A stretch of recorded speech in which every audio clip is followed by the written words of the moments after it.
அஸ்ஸலாமு அலைக்கும். Hello friends, welcome to இல்லாத்தரசி.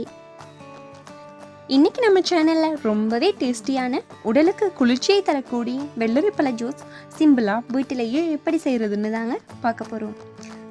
வாங்க வீடியோக்குள்ளே போகலாம்.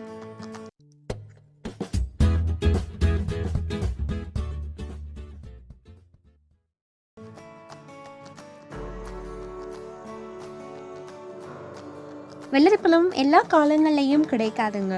நம்ம வேண்டி வரும்போது பெரும்பாலும் இந்த மாதிரி சேஃபாக கட்டி கொடுப்பாங்க. ஏன்னா இது ரொம்பவே சாஃப்டான பஞ்சு போன்ற பழம். 2 நாள் மேலே வேண்டி வைக்கவும் முடியாது, கெட்டு போயிடும். இதை ஃப்ரெஷ்ஷாக ஜூஸ் போட்டும் சாப்பிடலாம், சும்மா கட் பண்ணி கூட சாப்பிடலாம்.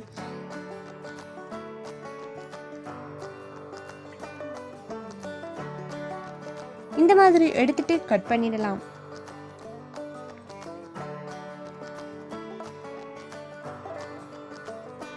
இதனுடைய தோல் கூட ரொம்பவே மென்மையானது. இந்த மாதிரி கட் பண்ண கூட தேவையில்லை, ஈஸியாக வர பாருங்க. இந்த மாதிரி தோலை ஈஸியாக ரிமூவ் பண்ணி எடுத்துக்கலாம். இப்போ இந்த மாதிரி 2 பாதியாக கட் பண்ணிட்டு உள்ளே இருக்கிற விதைகளை நீக்கிடலாம். அதே போல் மிச்சம் இருக்கிறதையும் கட் பண்ணி எடுத்துக்கலாம். காலையில் வெறும் வயிற்றில் 1 டம்ளர் அளவுக்கு வெள்ளரிப்பழ ஜூஸ் பருகி வர உடல் ஆரோக்கியமாகவும் உற்சாகமாகவும் காணப்படும். அது மட்டும் இல்லாமல் மூட்டு வீக்கம், தோல் வறட்சி, வாய்த்தூர் நாற்றம் அனைத்தையும் போக்குகிறது.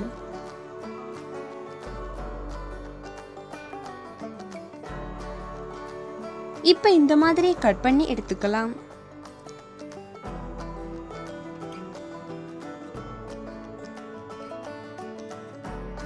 இதை அப்படியே ஒரு மிக்ஸி ஜாருக்கு மாத்திடலாம்.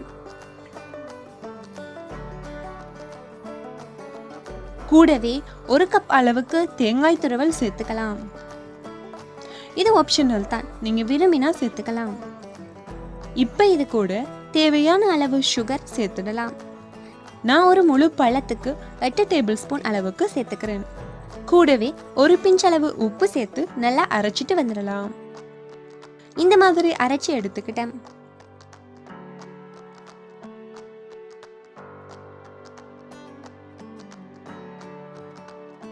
இப்போ ஒரு கிளாஸுக்கு மாத்திடலாம்.